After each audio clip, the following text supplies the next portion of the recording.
What's going on, everyone? It's Mr. West. I hope you're all well. So welcome to another video test, and this time it's for the OnePlus 6T in daylight. We've already tried the OnePlus 6T in low light video. It was okay. There's some good results from the rear camera, but not so good from the front facing camera. So I thought we'd try it with some daylight conditions and see how it fares. Now, I haven't already tried out the OnePlus 6. You might be thinking, well, why bother trying the OnePlus 6T? It's got exactly the same cameras. You may be coming from a OnePlus 3T, a 5, a 5T, and you may be wanting to upgrade. So I thought it's worth doing the video test. You can go back and check out my OnePlus 6 video test and see if there's any differences. So we're starting off with the front-facing camera as usual in 720p mode, which is the lowest mode available from the front-facing camera. It's a 16 megapixel fixed focus camera. It's got Auto-HDR and uses electronic image stabilization to smooth out the footage, as you can see behind me. Now, one thing to note, which I did note from watching back my low light video test, is that the audio quality when using the front-facing camera is very, very tinny. It's loud and it's clear, but it is very tinny. That's something which can be fixed with a software update, maybe adding some equalization patterns to the audio. But I do suspect it is software related, because the audio from the rear camera is a lot better and in stereo sound. From the front facing camera you get mono sound only. So we'll just take a look around in 720p. Now, the exposure from the front facing camera, it's auto adjusting, and it's kind of blowing out the sky behind us. Quite tricky conditions because the sun is now starting to go down and set. It does set a lot earlier, obviously, this time of year. So not getting quite the defined blue sky that I can see with my naked eye behind me. Perhaps if I just move the camera this way. There we go, we can see the auto exposure has made its adjustments. When I move this way, we can see that it is blowing that out. So moving up to 1080p now at 30 frames per second from the front-facing camera. So these are the only modes available. There are no 60 FPS options, which you may find on the iPhone XR, for example. And one thing I will say about the video from the front-facing camera, it's nice and smooth. It's nicely exposed, a little bit overexposed in some situations. But for the vast majority of people, the video will be more than acceptable for their needs. Now, the electronic image stabilization, this has long been one of the strengths of OnePlus handsets, and the OnePlus 6T is no exception. We can see if we go sort of into a darker area, and as we move around, the camera does a great job of adjusting its exposure on the fly, and the Auto HDR as well is also working in order to dig out as much detail as it can in the light and dark areas. So far so good. So we'll just go for a quick run and we'll test out the image stabilization with a bit more speed.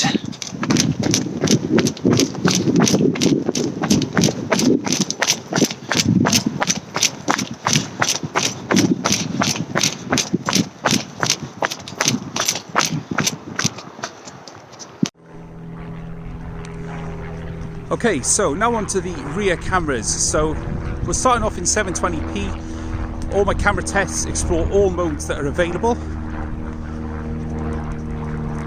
And the rear facing cameras are 16 megapixel and 20 megapixel. So all of the detailed camera specifications, I will leave those in the description. And although the secondary sensor, which is used for depth and also a digital ×2 zoom, says 20 megapixel, but it is effective 16 megapixel resolution.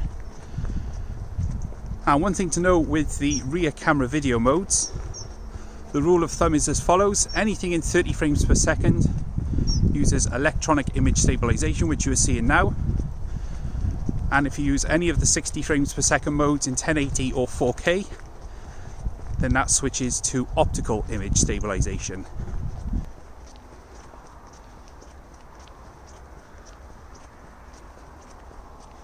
We'll just check in 720p, we'll check for detail and exposure on these tall trees here. Now, the exposure and HDR does do a much better job with these rear cameras. Obviously the larger sensor and a different type of sensor as well. does let in a lot more light and makes it a lot easier for the camera to cope with sudden changes in exposure. And as I said in the low light video test, when you're actually recording video where electronic image stabilization is employed, the viewfinder does exhibit shake, but the software is doing all the stabilization in the background, and when you watch it back, it is buttery smooth. It's one of the best and most stable demonstrations of electronic image stabilization I've seen. I do prefer it on the iPhone, which is a bit more granular. You can still see a bit of movement with that, but with this it is literally like as if you're on rails. It's very impressive.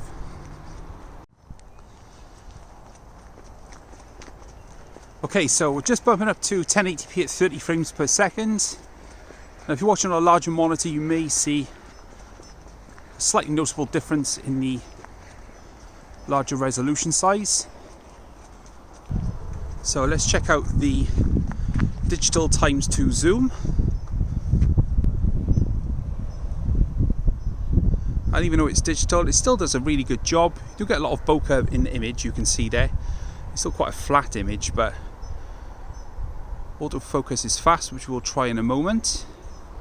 Okay, so let's try autofocus on this dye implant thing. So we can see got a nice progressive autofocus. It's nice and fast, which is just like the OnePlus 6. We can see that it just gets a good lock really quickly, and it's a nice sharp focus as well. We can get in pretty close as well, which is nice. Good.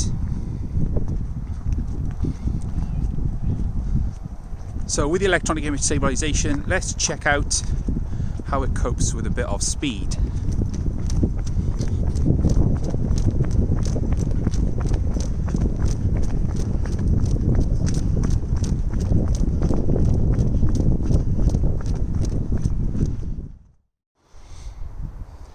Okay, so now stepping up to 1080p at 60 frames per second. Now you may have noticed as the sun is setting, it's getting a little bit darker. You'll notice a slight drop in exposure. So as frames increase, exposure decreases. Now that's part of the course, it's quite normal. And if you plan to use this video for anything more than a test like this, then you can always adjust exposure, brightness, etc. in editing. Now you'll see the benefit of the smoother movement as well, capturing double frames. As I said at the start of the video, all of the rear facing camera modes capture sound in stereo, and it is a hell of a lot better than the tinny mess you get from the front facing camera audio, which is a bit odd. Now in this mode you'll get optical image stabilization, so there's a little bit more wobble to the footage, but it still keeps everything reasonably stable, which is cool. Now there's no difference in the way the autofocus works in this mode. It gets a quick lock and you get a nice, not too heavy blurred background as well. I mean, just looking at that you can see there the smoother movement already, which is great.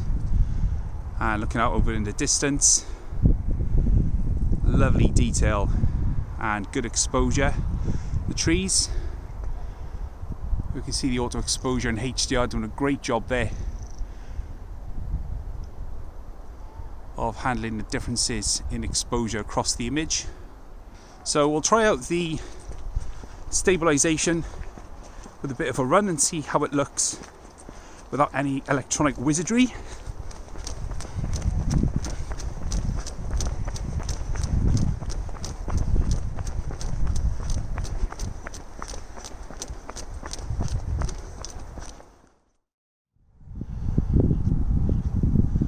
Alright, so stepping up now to 4K at 30 frames per second. And as it's 30 frames per second, we're now moving back to electronic image stabilization. So, yeah, we get nice depth in the image and good focus on the fly, so to speak, moving past these trees and branches in front of us. And once again, you've got a lovely vista in the background. Let's just try out the ×2 digital zoom.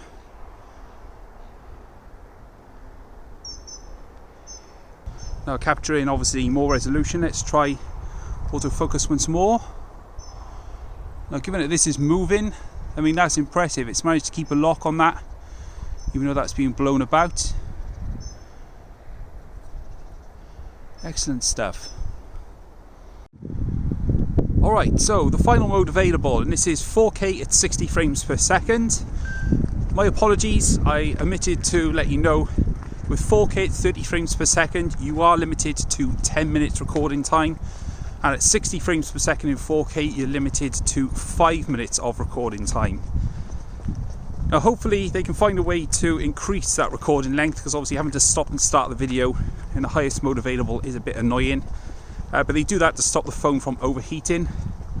Now I can vouch that at 4K at 60 frames per second, it does heat up quite a lot. So that's obviously to protect the device from overheating and causing damage.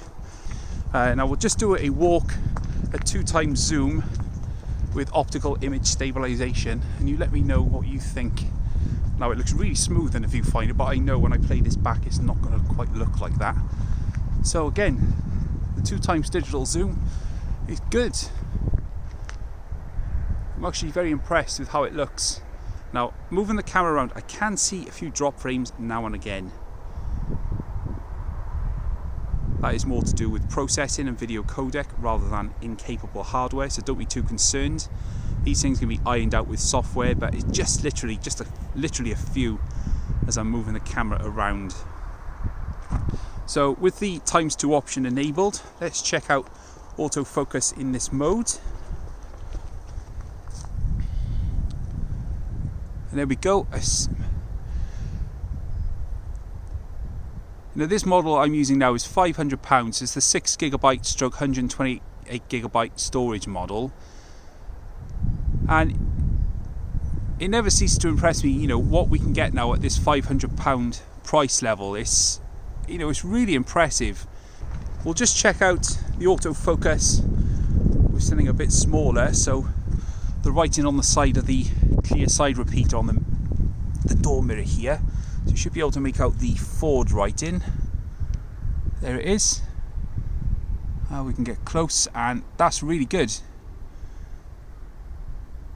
We move back, and it does a good job of picking up the details on there. Now, sorry for the shakes, this is 4K 60, but again, impressive stuff. So what we're going to do now is take a trip up this road, which can't focus properly. We'll take a drive through the forest, and with a bit more speed we'll see how the phone copes with drop frames with a slightly faster motion.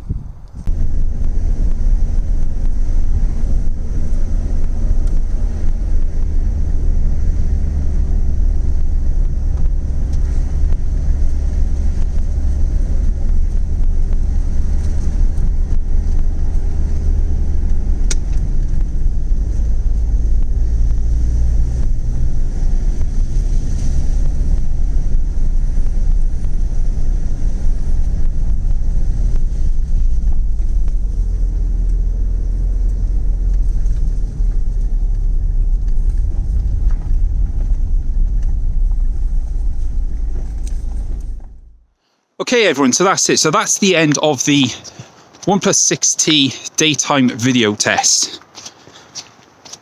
I'll be honest, I'm very impressed. There's not a huge amount of difference to how the OnePlus 6 performs. However, if you're buying a OnePlus 6T for the first time, maybe you're coming from an older OnePlus handset, or you're jumping ship from another brand, this is what £500 gets you in terms of video quality. As I said, I think it's more than acceptable enough for pretty much anybody. You know, we're not talking Galaxy Note 9 or iPhone XS or 10 of like video quality. They, for me, represent the very best in video capture and audio for mobile handsets. But the closest one of those, the iPhone XR, and its bottom of the range configuration, I say bottom of the range, just lower storage, is £250 more. And you have to argue whether it's £250 worth better of video, if you know what I mean. So you let me know what you think. Audio, video quality, autofocus, exposure, etc. Let me know your thoughts in the comments and I will do my best to get back to you as soon as possible. As always, if it's your first time here, then please consider subscribing. I'd be very grateful if you would do so, and it means you don't miss out on more great camera tests and other content coming soon on my channel. But for now, this has been my daylight video test for the OnePlus 6T. My name's Mr. West, and I'll catch you guys later.